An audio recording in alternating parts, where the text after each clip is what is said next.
আসসালামু আলাইকুম। আসমাস লাইফস্টাইলে আরও একটি নতুন ভিডিও দেখার জন্য আমি আসমা আপনাদের সবাইকে স্বাগত জানিয়ে শুরু করছি আমার আজকের ভিডিও। কাছে দূরে যে যেখান থেকে আমার ভিডিওটি দেখছেন আশা করছি সবাই সুস্থ ও ভালো আছেন। আমিও আলহামদুলিল্লাহ আল্লাহর অশেষ রহমতে সুস্থ ও ভালো আছি। বোনের বাড়িতে যাব, সেজন্য মা আগের দিন ভাপা পিঠা বানানোর জন্য চালের গুঁড়িগুলো রেডি করে রাখতেছে। ভাপা পিঠা আর বিন্নি চালের পিঠা, এটাকে অনেকে গজ্জা আরও অনেকে অনেক নাম বলে জানে, আমরা জালি পিঠাও বলি। তো এরই মধ্যে আমরা চলে আসছি বোনের বাড়িতে। অনেক দূরে বোনের বাড়ি, তাই সকাল সকাল রওনা দিয়ে দিয়েছি। আমার মা আর আমি আমার ছেলেদেরকে নিয়ে আসছি, আর আমার ভাইয়ের ছেলে আসছে। শীত মানে হরেক রকমের পিঠা, আর এই পিঠা নিয়ে মা কিভাবে মেয়ের বাড়িতে যাবে সে অপেক্ষায় থাকে।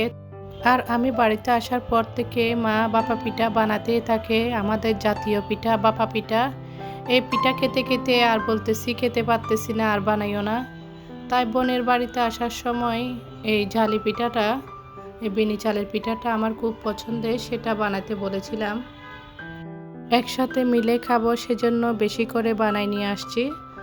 তো এদিকে বোনের মেয়ে তো অনেক এক্সপার্ট নাস্তা বানানোর জন্য, সেও অনেক ধরনের নাস্তা বানিয়ে রাখছে আমাদের জন্য।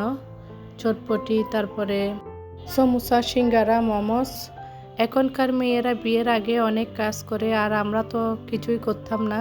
এখন তো মোবাইলের যুগ, মোবাইল দেখে দেখে সব শিখে যায়। এদিকে আমার মেয়ে তো সাজুগুজু করার জন্য এক্সপার্ট। আসছে পর্যন্ত আমার বোনের মেয়েকে বলতেছে মেহেদি পরিয়ে দেওয়ার জন্য, তো সে ওকে মেহেদি পরিয়ে দিচ্ছে। আমার মেয়ে একটু লিপস্টিক তারপরে মেকআপ করতে ভালোবাসে। এখানে আসছে পর্যন্ত একটু পরপর খেতেই আসি।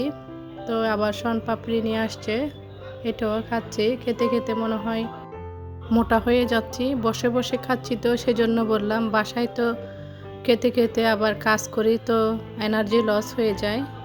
তো আমরা খাওয়া দাওয়া বসে গেছি, একেবারে পাতিল নিয়ে বসে গেছি, কেননা আমরা তো মেয়েরা, এখানে আর কোনো ছেলে নাই, সেজন্য ছেলেদেরকে তো খাইয়ে দিয়েছি, সেজন্য আমরা পাতিল নিয়ে বসে এই তো আমার মা সহ খাওয়া দাওয়া করতেছি। রান্নাগুলো অনেক মজা হয়েছিল। আসলে নিজের হাতে রান্না খেতে খেতে বেড়াতে এসে অন্যদের হাতের রান্না খেলে অনেক মজাই লাগে। বসে বসে খাচ্ছি, কেউ কোনো কাজ করতে দিচ্ছে না। আর বোনের বাড়িতে এসে বোনের মেয়েও বড় হয়ে গেছে, সেজন্য সেও কাজ করতে দিচ্ছে না। তো খাওয়া দাওয়া শেষ করে এদিকে বাইরে ঘুরতে চলে আসলাম। বাইরের এরিয়াটাও অনেক সুন্দর। আমাদের বাড়ির মতন বোনের বাড়িতেও সামনে পিছনে অনেক বড় জায়গা আছে। তো আমার মেয়ে সামনের উঠানে বসে বালি নিয়ে খেলতেছে। অনেক সুন্দর বাগান বিলাস, এই তো অনেক চারাও লাগিয়েছে ওরা, ফলের গাছ, ফুলের গাছ, খুব সুন্দর লাগে দেখতে। পুরোটাই বাউন্ডারি করা, বাইরের লোকজন দেখা যায় না, ভালোই লাগে ঘোরাফেরা করতে। তো এদিকে একটা বসার জায়গাও করেছে, বিকেলে বসে চায়ের আড্ডা দিতে ভালোই লাগে। তো আমরাও চা খেয়েছিলাম এখানে বসে। শীতের সময় গরম গরম চা নিয়ে বাইরে বসে খেলে ভালোই লাগে। একদম শান্ত আর নিরিবিলি পরিবেশ, তো ভালোই লাগতেছে। কেননা ঢাকায় থাকতে থাকতে যানজট আর গাড়ির সাউন্ড শুনতে শুনতে না কান একদম জ্বালাপালা হয়ে গেছে। তো গ্রামে আসলে খুব ভালো লাগে নিরিবিলি পরিবেশটা। ভিডিওর এ পর্যন্ত এসে আপু ভাইয়াদের থেকে একটা জিনিস চাওয়া হয় নাই, প্লিজ একটি লাইক দিয়ে কন্টিনিউ করে যাবেন।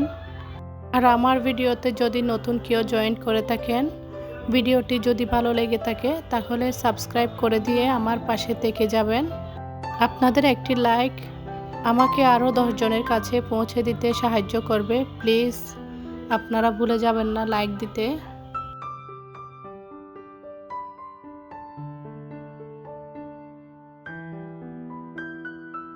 তো এটা হচ্ছে পিছনের এরিয়া, সামনে পিছনে ভালোই ঘোরাঘুরি করেছিলাম।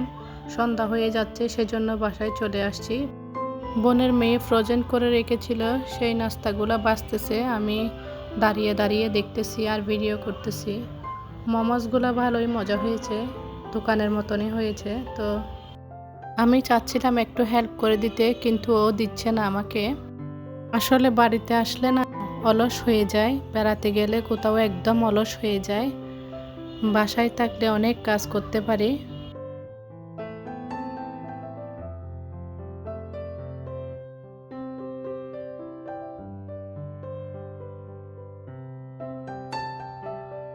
বাচ্চারা না এসব নাস্তা দেখলে ঝাপটে পড়ে টেবিলের উপর, সেজন্য তাড়াতাড়ি একটু ভিডিও করে নিচ্ছি। তো আমরা সবাই নাস্তা খেতে থাকি। সবাই ভালো থাকবেন, সুস্থ থাকবেন। কথা হবে নতুন আরও একটি ভিডিওতে। এ পর্যন্ত আল্লাহ হাফেজ।